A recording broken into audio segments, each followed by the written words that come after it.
Buenas noches, amigos televidentes. Una vez más, frente al país y la sociedad dominicana, pasado y presente, el cenáculo histórico donde semanalmente hacemos un análisis, una introspección espiritual, una especie de catarsis social sobre los temas fundamentales y trascendentes de la sociedad contemporánea dominicana. Porque obviamente, desde esta tribuna de pasado y presente, Francisco Carvajal Hijo ha sostenido la tesis de que la desaparición física del padre doble toledano, de Rafael Herrera, de Germán Emilio Ornes Coascú, de Radamés Virgilio Gómez Pepín y otra serie de preclaros dominicanos que se formaron en esa escuela del Caribe y de la nación como periodistas, eran los que tenían una visión clara y objetiva y acabada de los problemas esenciales de la sociedad dominicana. Hoy día, con este progreso inusitado que ha venido a la Universidad de la Luz y que muchas veces es rebatido a las autoridades monetarias y financieras del país por ciertos organismos internacionales que sectorialmente monitorean la realidad del crecimiento económico y material del pueblo dominicano. A pesar de eso, a pesar de esa apertura, a pesar, diríase, de cómo la pequeña burguesía urbana se está fijando, diríase, en esos medios de comunicación como son las redes sociales, yo creo que la sociedad dominicana, a pesar de todos esos avances, hemos caído en un proceso de involución severo porque las voces críticas, las voces que diría que estaban investidas a la autoridad necesaria para emitir la opinión, eso aquí en República Dominicana ha desaparecido.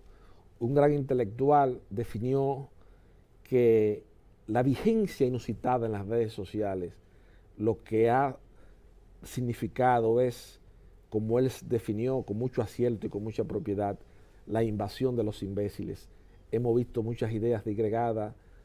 Cuando se produce un tema tanto nacional como internacional de cierta repercusión, nos damos cuenta inmediatamente que hay muchas voces disímiles, voces muy superficiales. Y yo, que tuve el privilegio de formarme bajo la égida de preclaros dominicanos, entre los cuales, como reitero una vez más frente al país, ocupa un lugar cimero mi extinto padre Francisco Carvajal Martínez, Rafael Eduardo Valera Benítez, Lupo Hernández Rueda, Víctor Villegas, Felicelio Ducudrey y otros preclaros dominicanos que me iniciaron a temprana edad en la buena lectura, leyendo precisamente algunos artículos del padre Robles sobre los problemas esenciales de la dominicanidad. Nos hemos dado cuenta que hoy día esa calidad del debate, de las ideas, de la confrontación ideológica que había en la República Dominicana en épocas anteriores, hemos caído en lo que Mario Vargas Llosa definió con mucho acierto y con mucha propiedad en la civilización del espectáculo. Hemos caído en una banalización total de lo que son las ideas y los conceptos. En la sociedad dominicana, uno de los estamentos de la sociedad que indudablemente tiene mayor incidencia en el desarrollo de las fuerzas sociales y económicas es el estamento del Poder Judicial.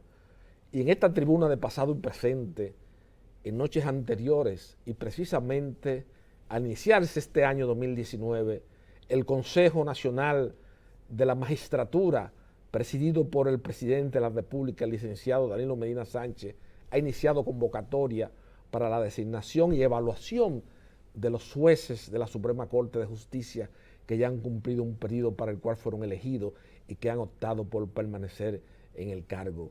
Yo creo que en esta posición es fundamental, es decisorio, es trascendente para el desarrollo de las fuerzas sociales en la República Dominicana que nosotros fortalezcamos el Poder Judicial. Yo creo que esto es una cita histórica, una cita impostergable donde el presidente de la República tendrá que asumir posiciones de responsabilidad frente a la historia contemporánea nacional.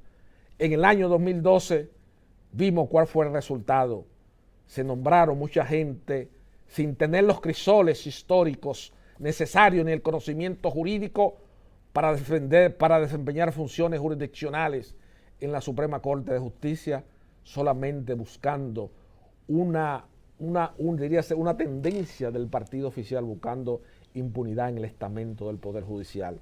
Yo creo que viendo la experiencia de la designación de los jueces del Tribunal Constitucional, yo creo que nosotros de esta tribuna de pasado y presente auguramos y solicitamos y hacemos voto de fe en que el presidente de la República estará consciente como líder, como diríase, como la persona de más incidencia en el Consejo Nacional de la Magistratura, tenga la responsabilidad histórica necesaria para que la elección de los jueces de la Suprema Corte de Justicia se apeguen a lo mayor procedimiento de equidad y de transparencia, que no es solamente equidad y transparencia, porque vamos a hablar también con el digno invitado de esta noche a pasado y presente, que es un destacado abogado que muchas veces es mi compañero inseparable desde el año 2008 en estas conversaciones francas, abiertas y coloquiales que sostenemos ante el país. No solamente se va a necesitar transparencia, idoneidad, análisis del desempeño y función, sino también la capacidad, la entrega, porque la sociedad dominicana, y era como yo le decía a don Sergio Germán Medrano, que es el digno invitado de esta noche pasado y presente, y él quizás, como poco dominicano, como un dominicano de sección, va a entender mis palabras. En la sociedad dominicana, en las últimas etapas evolutivas del Poder Judicial, nosotros, independientemente de cuál sea el criterio de un abogado, que conocemos muchas veces lo que son las interioridades del Poder Judicial, ya como abogado que no la tiene, vamos a decir, el común denominador, que emite opiniones generalizadas sobre el Poder Judicial, indefectiblemente o no, hay una necesidad que el Poder Judicial en la República Dominicana salga fortalecido de esta nueva convocatoria del Consejo Nacional de la Magistratura, en la cual estamos inmersos en este momento. Don Sergio Germán Medrano, esta noche, al darle la bienvenida a pasado y presente, queríamos, luego de la primera pausa, oír su opinión sobre el proceso de evaluación y renovación de los jueces de la Suprema Corte de Justicia. ¿Cuál usted entiende que en este contexto histórico dominicano que está viviendo la sociedad, donde la delincuencia y la marginalidad social se ha acrecentado a la velocidad de la luz y resulta penoso, patético, trágico ver cómo muchos jóvenes dominicanos hoy día, los ninis, los que no trabajan, los que no tienen empleo ni los que estudian, cómo estamos creando una sociedad, diríase, que no garantiza la permanencia, la perdurabilidad en el espacio y en el tiempo del modelo económico que hemos elegido, como es el desarrollo turístico, porque hemos visto mucha marginalidad, hay muchas injusticias, hay una serie de factores que yo quiero que con los crisoles históricos y con el conocimiento jurídico que usted tiene, que lo hacen acreedor de dobles credenciales ante el país, para que su palabra tengan esta noche, como diría Manei Pellerano Gómez, autoridad de la cosa irrevocablemente juzgada frente a la historia contemporánea nacional. Usted no diga el perfil al que usted aspira a que venga a actuar una nueva Suprema Corte de Justicia. Con don Sergio Germán Medrano vamos a entrar en estos temas trascendentes de la sociedad dominicana, luego de la primera pausa de pasado y presente, esta noche frente al país y la sociedad dominicana.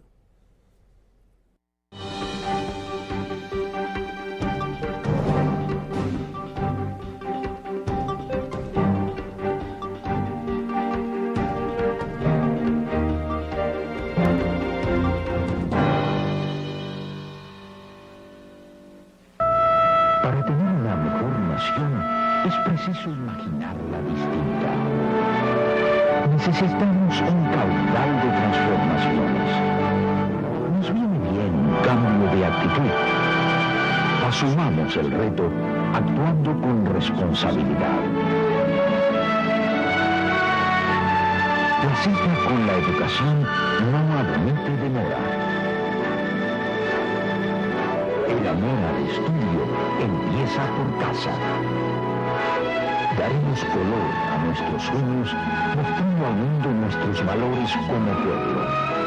Grupo León Jiménez, por una mejor nación.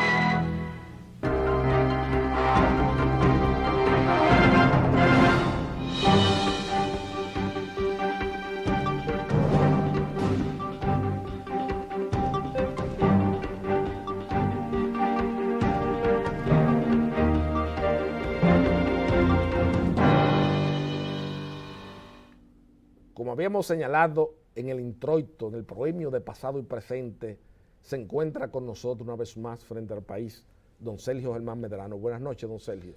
Pues, buenas noches, Carvajal. Te agradezco profundamente las palabras elogiosas que has transmitido a través de este programa a la teleaudiencia sobre mi persona.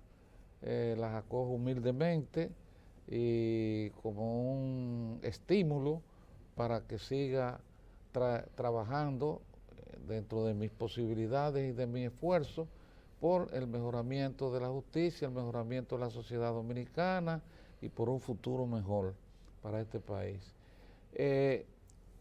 Tu preocupación sobre la selección de los nuevos jueces de la Suprema Corte de Justicia es muy justificada. Actualmente, el sistema judicial dominicano está atravesando una crisis que se manifiesta con mayor agudeza y con mayor peligrosidad en el ámbito penal. Cuando se habla del sistema judicial, hay que entender que el sistema jurisdiccional nuestro establece la jurisdicción civil, la jurisdicción comercial, conjuntamente con la civil, la jurisdicción constitucional, la jurisdicción contenciosa administrativa y también la jurisdicción penal. De todas esas jurisdicciones, todas las que tienen que ver con los asuntos civiles, lo que dirimen son conflictos entre particulares, intereses particulares. Y el tema constitucional se dirime las violaciones de la Constitución.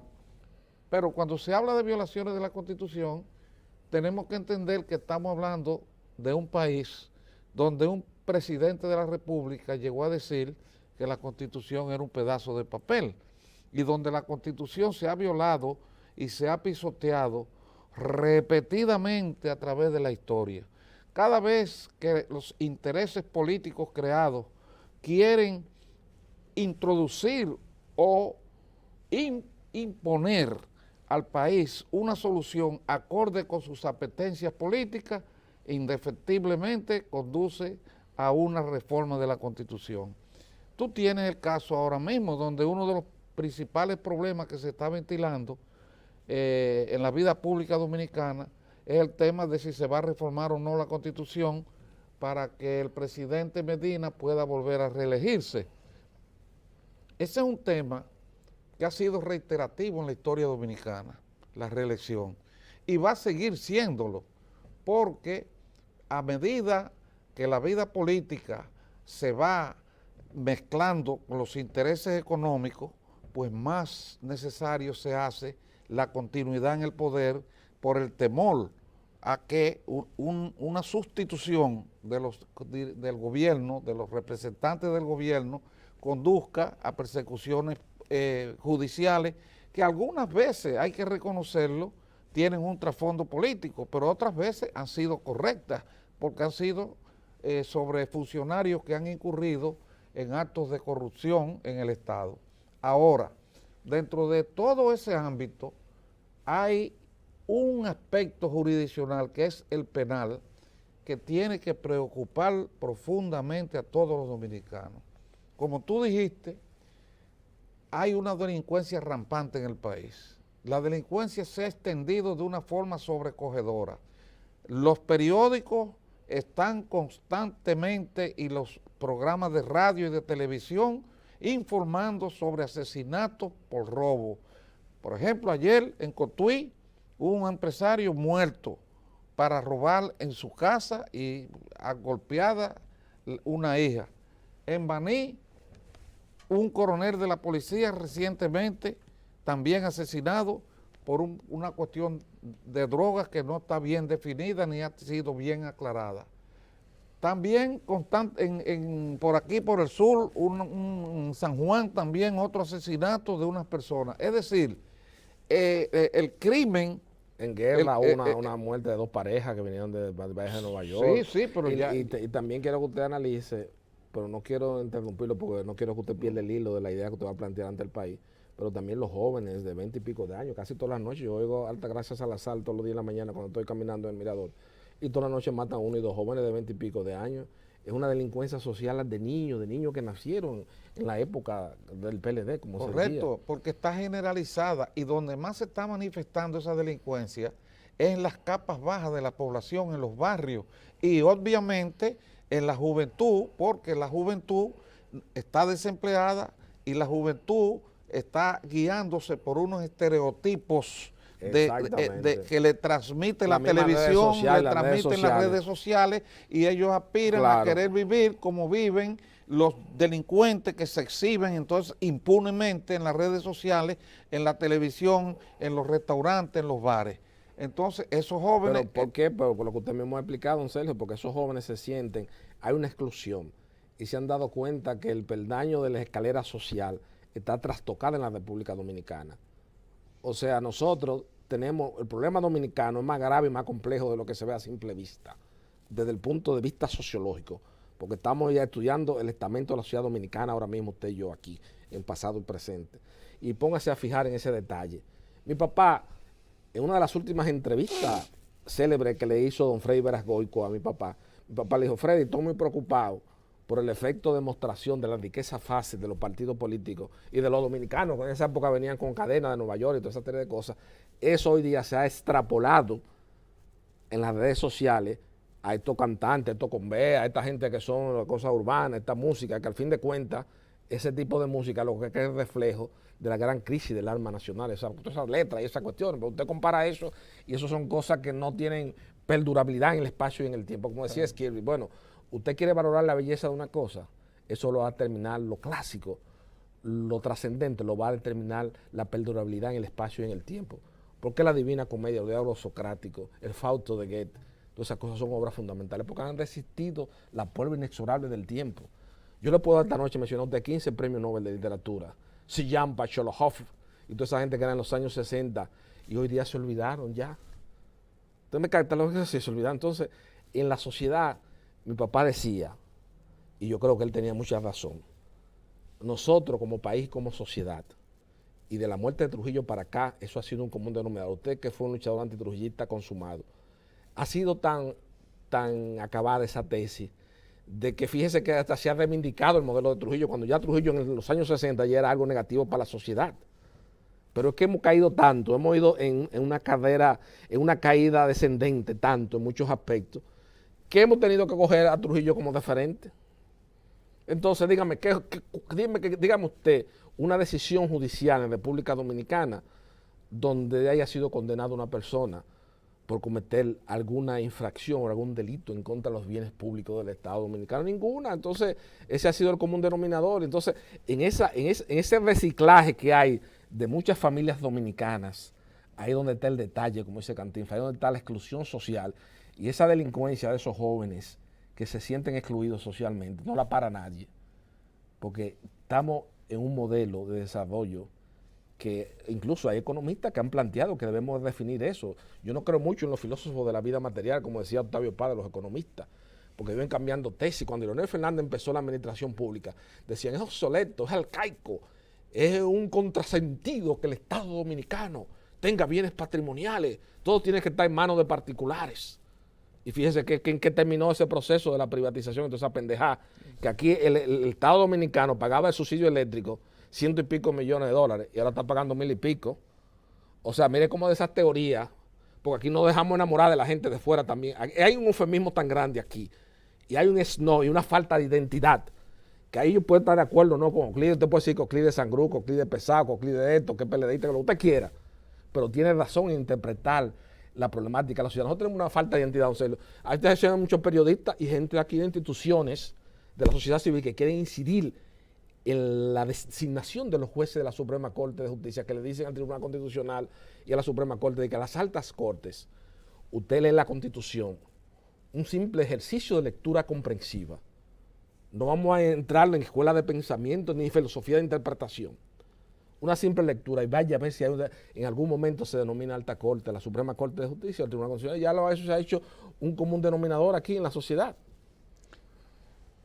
Pero continuando con el hilo Sí, siga con el hilo, que lo interrumpí. Yo a veces siempre no, tengo ese error que la gente pero me llama la atención. no, Tiene que dejar que Don Sergio complete el ciclo. no. Porque tú lo sacas de un ciclo, lo metes en otro, entonces no dejas que él pero complete. lo que tú expusiste tiene una relación estrecha y directa con lo que estamos conversando. Pero fíjate, la evolución social y la historia se nutren de realidades. Exacto. Y es una realidad que en el contexto de la descomposición social que hay en este país, solo puede ser controlada de dos maneras: por la fuerza y la violencia ilegal de una dictadura.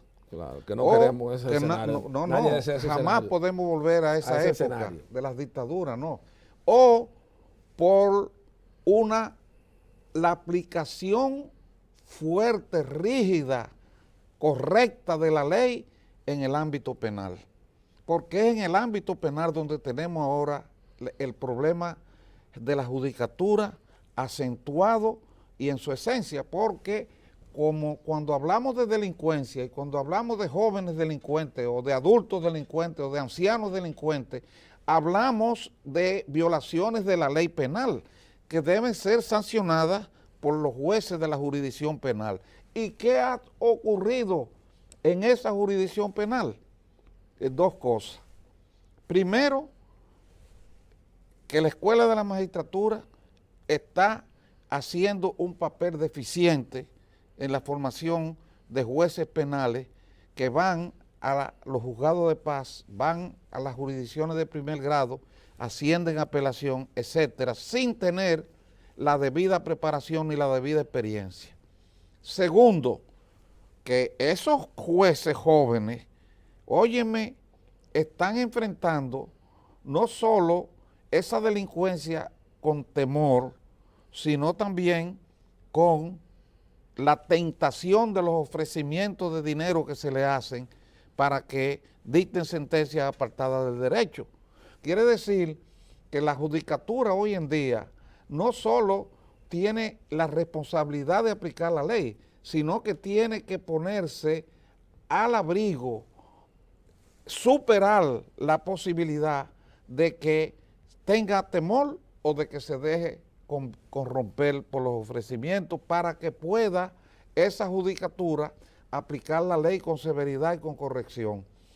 Tú te estás dando el caso, por ejemplo, que los procesos penales, y eso tú lo ves en los periódicos constantemente, y vuelvo y te repito, lo ves en la televisión, se aplazan, se reenvían y duran tiempo hasta que finalmente la opinión pública se olvida. Pero recuérdese.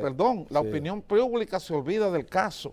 Ya no se habla más del caso y al no hablarse más del caso, también desaparece de la opinión pública y ahí es que vienen las sentencias benignas o las sentencias favorables a esa delincuencia. Claro, y que eso se utiliza como estrategia. Entonces, eso es lo que ha conducido a lo que se llama la impunidad. Hay un estado de impunidad que no se sanciona la delincuencia como debe ser sancionada. Porque cuando tú me dices a mí que una persona que lo someten a la acción de la justicia y lo llevan a la jurisdicción penal para imponerle medidas de coerción, y es una persona que con una pistola ha matado a un ser humano para robar, el Código Procesal Penal le permite al juez que va a imponer la medida de coerción, imponerle hasta 1 año y medio de prisión preventiva. Pero tú ves que le dicen 3 meses, 6 meses. ¿Para qué es eso? Para que a los 3 meses y a los 6 meses vuelven donde él a pedir la revisión de la medida de coerción. Claro. Entonces, el delincuente, cuando lo detienen, cuando lo detienen y lo llevan y está encarcelado, y lo llevan ante el juez de la medida de coerción, si oye que le dicen 1 mes y medio de prisión preventiva, ya él sabe que su prisión va a ser larga. Pero si le dicen 3 meses, ya se le abre en la mente, él dice, no, dentro de 3 meses yo puedo volver a salir de la cárcel o dentro de 6 meses. Claro. Entonces, óyeme, desde los tiempos del derecho romano se decía que la pena tenía que ser rigurosa, que la pena tenía que cumplir la misión represiva que le otorga la ley.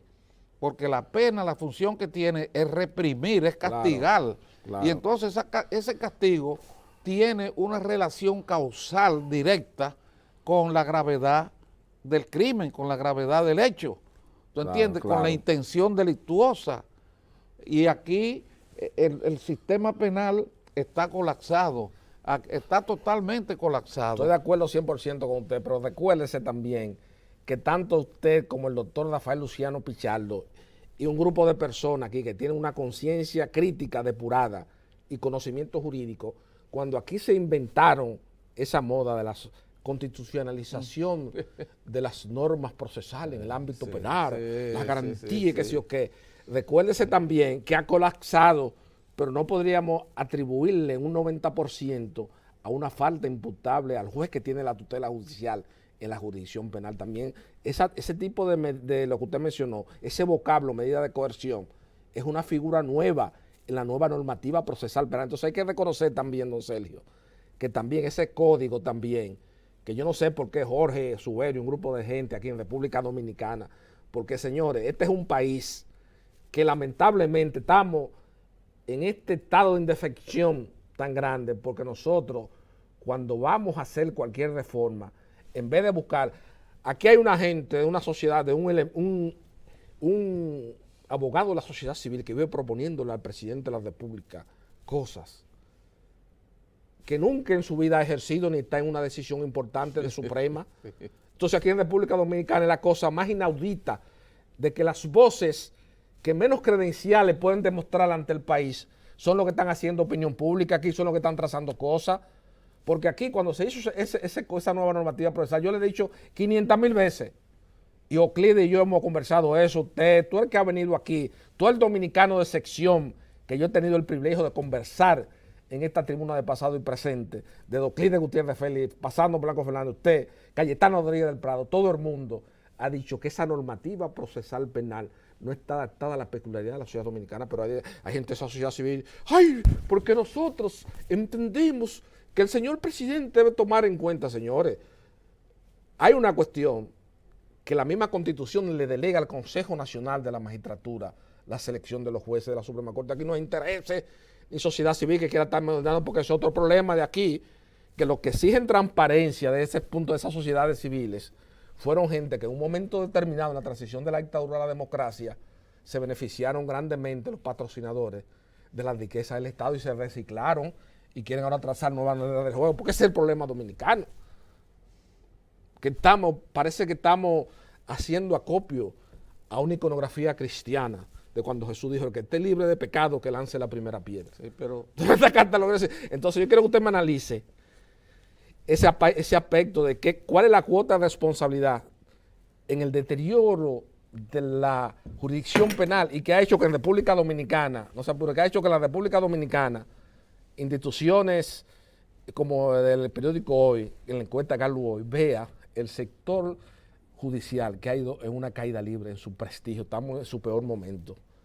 Al margen de que pudiera decirse que no es así, pero eso es el reflejo de la jurisdicción penal, pero que ese reflejo de la idea del poder judicial que tiene la sociedad, basada en el comportamiento de la jurisdicción penal, no es solamente una falta imputable a los jueces de la tutela judicial, sino también a la normativa procesal penal. Yo quiero que usted me analice qué usted entiende, qué porcentaje de proporcionalidad hay en cada parte para el deterioro del sistema judicial penal. Bueno, una proporcionalidad igual, porque el Código Procesal Penal es la ley y el juez es el responsable de aplicar la ley.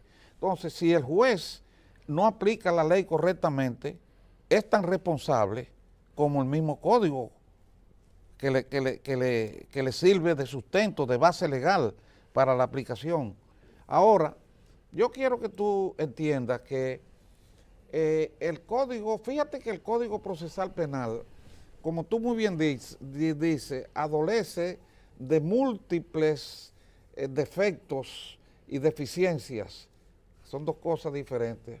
Pero nadie todavía hasta ahora, y desde que ese código se introdujo allá por el 2005, 2006, hasta esta fecha, luego de 13 años de ejercicio con el código, defectuoso, deficiente, negativo, no se ha hablado de una reforma.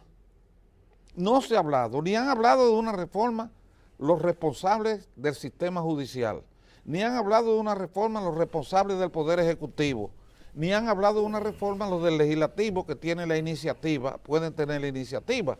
Entonces, vivimos hablando de un problema, vivimos hablando de un mal, pero no se le está buscando ninguna solución, porque la solución es la reforma del código en un 50%. En el otro 50% está algo que tú dijiste.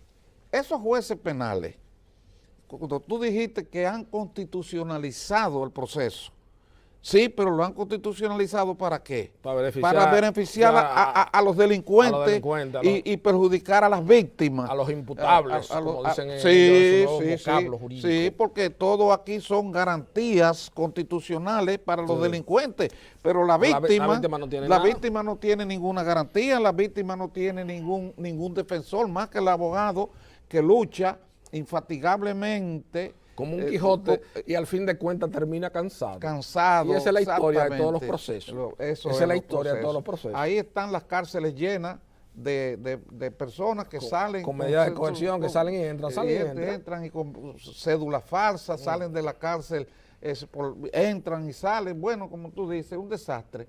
Quiere decir que aquí definitivamente hay que acometer la tarea de reformar el Código Procesal Penal, y hay que reformarlo para volver especialmente a darle al juez de instrucción las facultades que tenía, ¿tú entiendes?, anteriormente, porque el juez de la instrucción ha devenido un juez garantista, si tú bien lo ves, más que nada. No es un juez que está detrás del delincuente para recopilar las pruebas, presentar una acusación, recibir la acusación, recibir las pruebas e imponer una sanción condigna a esos delincuentes. No, el Código de Procedimiento Penal le ha dado un monopolio, ¿tú entiendes?, que no existía antes. De ahí que decide, y ¿qué le queda a la víctima y su abogado? Un recurso, más nada. Quiere decir, Carvajal, que la situación de la delincuencia aquí, mientras no se tomen las medidas de reforma del Código Procesal Penal y mientras no se acometa la tarea de hacer una judicatura penal bien responsable, muy preparada y muy dispuesta a asumir la responsabilidad y los riesgos que implica la función penal hoy en día en la República Dominicana. Y el Estado le debe garantizar a esos jueces que asuman dignamente esa función, la protección que necesitan y las condiciones para que puedan vivir junto a su familia en condiciones decorosas, porque esa es la otra parte también.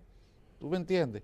Que también se le pide a un juez, porque hay que ver las distintas vertientes. La parte humana, el perfil humano. Exactamente. El perfil humano del juez, el caminante de la justicia. También hay que ver a ese juez cuando enfrenta esas bandas de criminales, cuando sale del estrado, sale de su oficina y se sube en un vehículo para ir para su casa en la calle, para estar en su casa con un infeliz policista, ¿tú entiendes?, con un revólver 38 Colt del siglo pasado. Sí, pero es que hemos dejado que, don Sergio, que esas bandas y esas cosas, esa delincuencia ha cogido demasiado espacio en la sociedad, porque es que yo veo el destino dominicano, lo veo muy ensombrecido, muy triste, muy desolador, porque es que hemos, como yo he sostenido y voy a seguir sosteniendo siempre en televisión, quizá por ese romanticismo, como digo muchas veces, de ese amor desenfrenado y pristino que tuvo mi padre, este hábitat geográfico,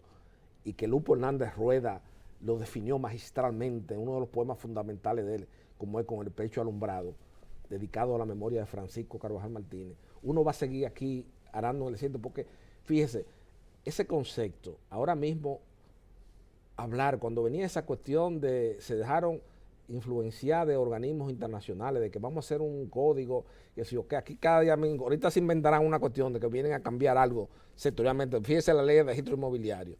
Quisieran la ley de registro inmobiliario. No, porque todo lo deslinde, que si o qué. En vez de oír a W. Manuel Wenceslao, Medrano Vázquez, ¿se acuerda? Que era un abogado ahí que vivía en la Francia, que yo siempre lo consultaba de noche. Aquí en vez de consultar a esa gente, trajeron una ley nueva, que todo mire que tuvieron que tirar un reglamento que hizo la Suprema, no, porque están de acuerdo todas las partes, no tienen que ir ya a la jurisdicción.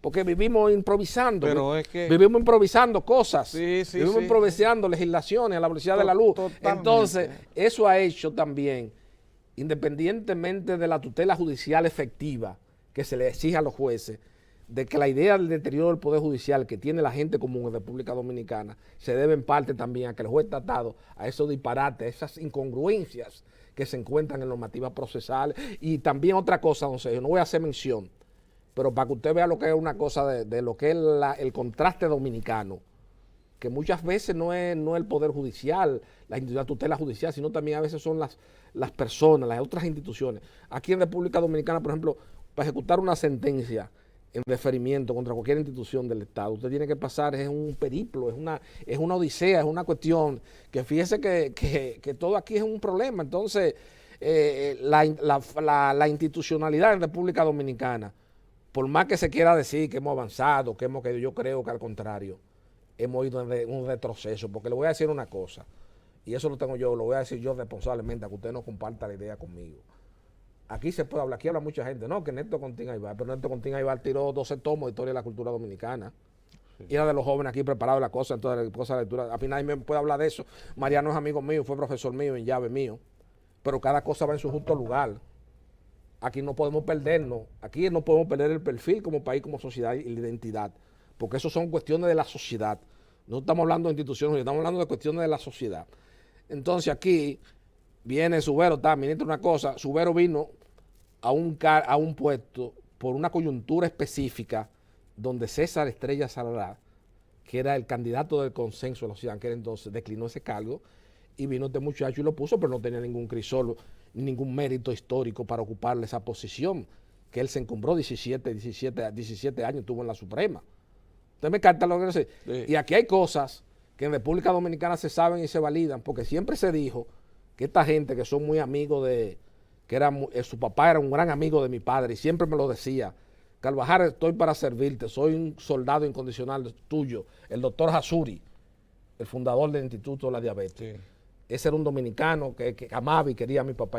Siempre me dijo una cosa, pero siempre se ha dicho que los hijos de aquí no quieren guardar las apariencias. Siempre se dijo que Jorge Subero y los hijos trabajaban con el grupo Cacari. Ahora resulta que ponen al hijo de Jorge Subero presidente. Mire cómo van surgiendo las cosas, cómo la verdad ponen presidente de Capcana. Entonces, cómo Jorge permite que habían esas imputaciones cuando él era presidente de la Suprema Corte. Entonces aquí tiene que cuidarse todo el mundo, porque aquí al fin de cuentas sale la palabra. Aquí está nuestro amigo Luciano, todo el mundo sabe que es un hombre serio, usted no puede estar cosas, pero fue un hombre serio que nadie puede decirle, tuve ningún tipo de influencia en él, porque yo siendo su amigo más acabado e íntimo, a mí me falló en un caso muy importante en contra, y yo nunca le dije ni hablé nada, pero aquí hay cada cosa, hay que tener mucho cuidado. Entonces aquí en la República Dominicana, lamentablemente, entre estos candidatos que se ha mencionado, yo no veo un perfil como un presidente de la Suprema, que yo diga, bueno, Carvajal, este es un hombre que va a rescatar, que va a restaurar la credibilidad ante el país del Poder Judicial en esta coyuntura histórica en que estamos. Yo no lo veo, honestamente. Yo no lo veo, porque esos que se han mencionado no tienen capacidad ni tienen calidad, ni tienen crisol moral. Y yo creo que Danilo Medina tiene que saberlo, porque el político tiene que ser inteligente. Porque acuérdese, como me decía mi papá, y yo analizando y leyendo la filosofía martiana, digo, bueno, pero mi papá se inspiró leyendo a José Martí, cuando decía que no cree en el árbol que no crece la gratitud, no puede crecer ninguna otra virtud. Y aquí hemos visto como una serie de gente con un maridaje, una cosa, y entonces yo creo que los políticos tienen que ser inteligentes. Bueno, a saber qué gente van a poner ahí ahora. Pero yo, usted me capta lo que decir, porque sí. Hay la idea, claro, obviamente en América Latina ya es un común denominador que todo el que sale de la tentación del poder político ya es un común denominador. Es algo de la contemporaneidad, de la posmodernidad, como diría Ramón Francisco, de que le den su carnerita y todos estos se quieren cuidar. pero tenemos que también pensar en el destino dominicano, que fue lo que le faltó a Leonel Fernández en el 2012. Porque puso demasiado gente innominada a dirigir, está en el estamento judicial, que está claro en eso. Pero déjame Eso son realidades no controvertidas. Uno de los programas anteriores, estuvimos de acuerdo en que el problema principal de la selección de los jueces es el órgano que los escoge, que es un órgano político, un órgano dominado por los partidos políticos, porque todos los dos de la oposición que están ahí son del PRM, de un partido político, están en representación de un partido político. Y los demás también, el presidente del Senado, de la Cámara de Diputados, el presidente de la República, también son de un partido político. Quiere decir que el Consejo Nacional de la Magistratura es un órgano político y ese órgano político funciona en virtud de intereses también políticos. Ahora, apartándonos un poco de eso, como hablamos del Código Procesal Penal, tú también te referiste, hiciste una referencia a la legislación catastral. Y es bueno que la opinión pública sepa que esa legislación catastral, aun cuando haya que reconocer que ha mejorado la vieja ley de tierra, no deja también de plantear problemas muy serios y que han creado muchas complicaciones. Pero tú sabes por qué. Por lo siguiente, nuestras leyes de tierra, nuestras leyes catastrales, se originaron en una ley australiana, el sistema Torrens, y se implantó en el 1919. ¿Qué pasa? La única reforma que se le hizo a esa ley fue en el 1947, la primera reforma y prácticamente la única. Entonces, hubo una evolución y algunos cambios mediante la jurisprudencia, ¿verdad? Mediante la labor creadora de la jurisprudencia, pero resulta que en el 2005 se promulga una ley que es el resultado de un contrato, de un préstamo del Banco Interamericano de Desarrollo que estaba presidido por un argentino.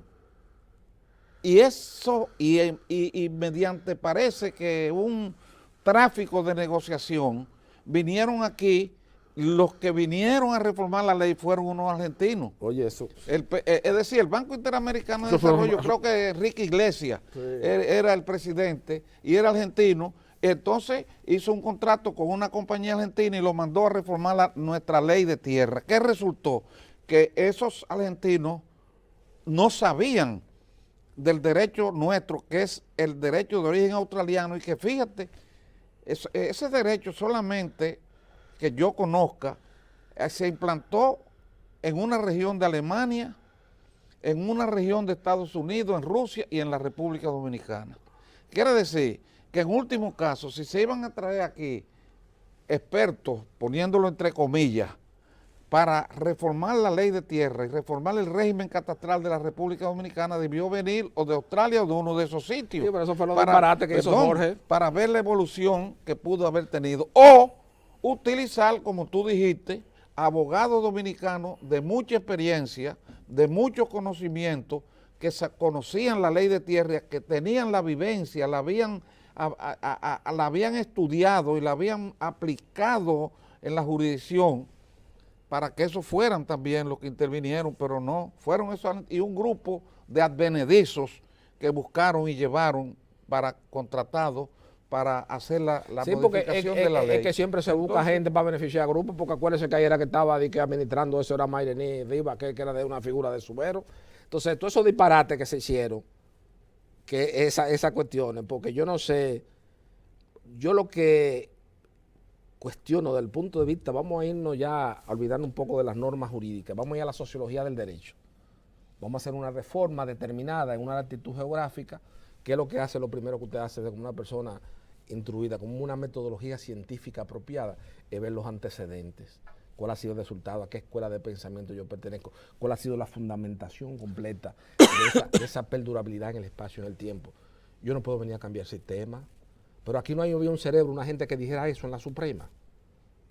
Ahí estaba este señor, que fue también un hombre que se ejerció mucho, Luperón Vázquez, un hombre claro, un hombre de bajo perfil, pero un hombre que conocía del procedimiento también de materia de tierra. Pero aquí se hizo esa nomenclatura y esa cuestión que yo también quería decirle a usted tampoco. Está bien, yo puedo hacer todo lo que quieran.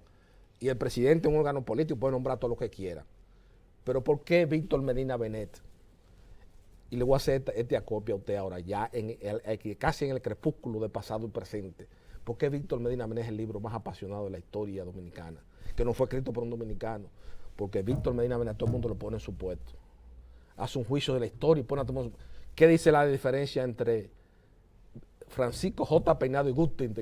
Y Jacinto Bienvenido Peinado, don Mozo? ¿Qué dice Víctor Medina Benet? Eran hermanos, pero no venían de la misma madera. No están hechos del mismo material. Cuando Víctor Medina Benet hablaba de Federico Velázquez y José Dolores Alfonseca, dos taimados. Porque aquí va a venir juicio de la historia. Y ya Trujillo tiene 30 años, Trujillo de la noche del 30 de mayo.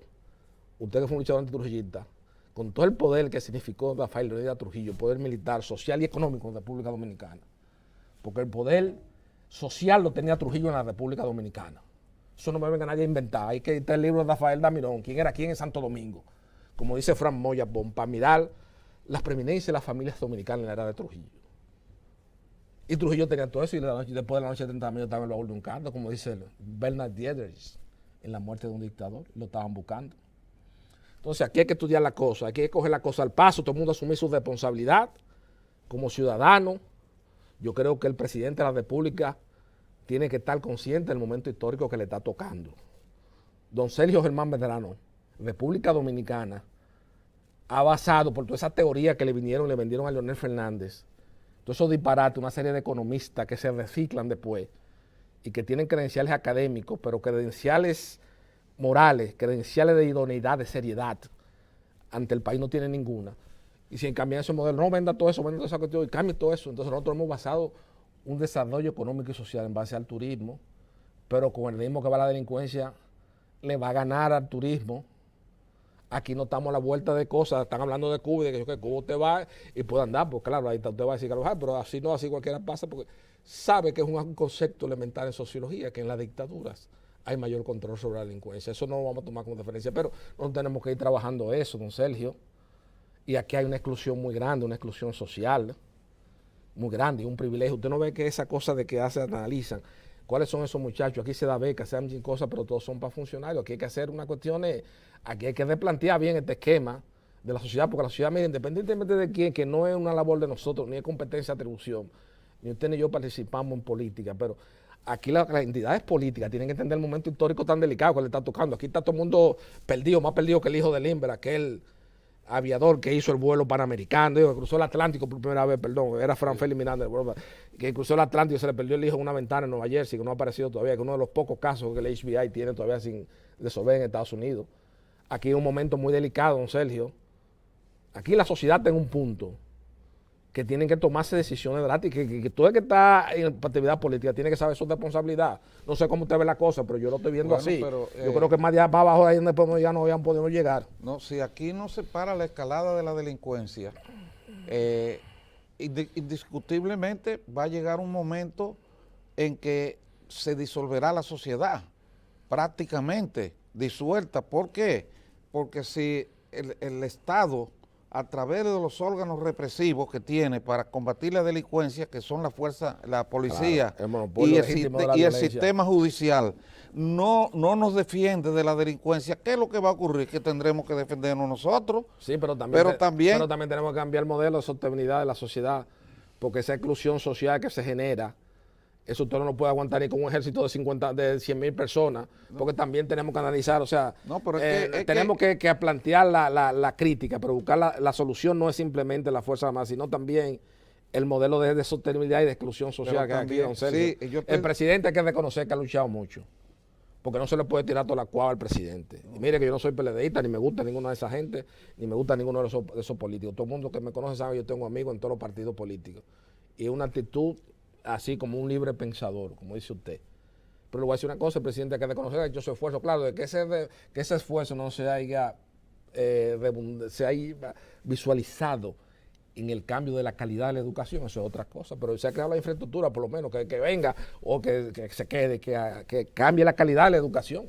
Sí, pero, no, ¿verdad, don Sergio? Porque ya por lo menos no puede entrar infraestructura y calidad y todo de golpe. ¿Usted me entendió lo que sí? Porque el problema es muy complejo. Pero muy complejo, exacto. Tú te refieres a la exclusión social, pero la exclusión social es una de las características típicas de la sociedad de subdesarrollada. Claro. Pero mientras tanto, en lo que se resuelve el problema de la exclusión social, que se resuelve mediante el desarrollo económico y la justicia social, de que se administren los bienes del Estado y se administre la riqueza de la sociedad para que todos podamos, en la medida de nuestros esfuerzos y nuestras posibilidades, participar de esa riqueza. En lo que eso se resuelve, tenemos un problema que es muy grave y como tú dices, la exclusión social, pero eso no se va a resolver ahora. Entonces, mientras tanto, una cuestión realista y práctica es que tenemos que controlar la delincuencia, tenemos que terminar con eso.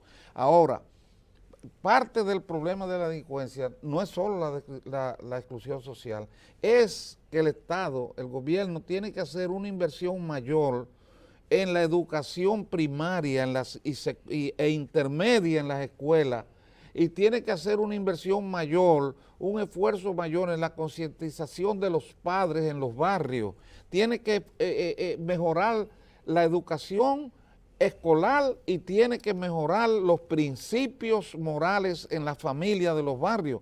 Porque si un niño nace en el seno de una familia pobre en un barrio, y si a ese niño no le van enseñando los principios de la moral, los principios de una vida correcta, del cumplimiento de la ley, del respeto de la ley, del respeto de los derechos ajenos, de la necesidad de que se prepare, de que estudie, si no se le enseña eso, ese niño va a ser un descarriado social desde jovencito, y eso es lo que eso está pasando. Entonces, el Estado tiene que hacer una inversión, no solo como se ha hecho en las últimas décadas, exclusivamente en obras materiales, también... Es que donde quiera quieren coger, porque mire ahora, yo me río, porque esta semana presentó Alicia Ortega una cuestión de unos libros que está haciendo, porque hay que también el problema dominicano es complejo, y es un asunto del laterismo, una cuestión de eso.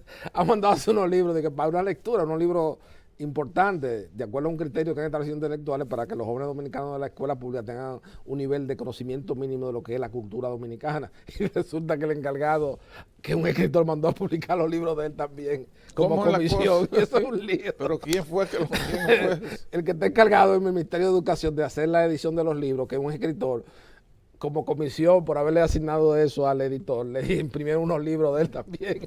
Y Alicia ha descubierto la cosa. Digo, bueno, este país, como decía Américo Lugo, no hay que forjarse ilusión sobre el valor moral del pueblo dominicano. Estamos fritos si no cambiamos. Y el sistema educativo, don Sergio, está en una forma, mire, aquí hay escuelas muy buenas. Por ejemplo, nosotros tuvimos el privilegio, pero que nosotros no tomamos en cuenta 1, 2, 3% dominicanos. Colegio donde estudió nuestros hijos, que es un colegio muy bueno aquí en República Dominicana, pero ¿cuánto cuesta un colegio así? Eso no puede, la gente en República Dominicana no puede pagar eso. No. Entonces nosotros tenemos, y el presidente ha hecho un esfuerzo, pero es el ranterismo que hay, es un ranterismo rampante que hay en el Estado, en el sector privado, donde quiera. Se ha hecho un esfuerzo notable por mejorar la estructura de la educación en República Dominicana, pero ya la próxima fase tiene que ser la calidad. Pero yo estoy convencido, para terminar, de que si no se paralizan todas esas construcciones y nos quedamos ya sin tantos edificios y sin tantas construcciones materiales, todo ese dinero no se invierte en la educación de los niños, niños ahora, porque ya los jóvenes son incorregibles en una gran parte, claro, pero vamos a hacer una nueva sociedad con los niños ahora, invirtiendo todo ese dinero en educación. Eso es el único camino, yo no veo otro. Bueno, don Sergio, ya lamentablemente hemos llegado esta noche al crepúsculo indefectiblemente de pasado y presente. Y solamente me resta darles las gracias al país y a la sociedad dominicana por elegir Pasado y Presente como su programa favorito, donde se discuten los temas fundamentales, los temas trascendentes de la historia contemporánea nacional, pero también los temas de la contemporaneidad, basado en una mística y en una filosofía de mi extinto padre Francisco Carvajal Martínez, de que indefectiblemente tenemos que coadyuvar a que este hábitat geográfico que es la República Dominicana sea más apto para la vida humana por el sacrificio que en los diversos fastos de nuestra historia contemporánea nacional significó la supervivencia en el espacio y en el tiempo de la nación dominicana. Buenas noches, amigos televidentes.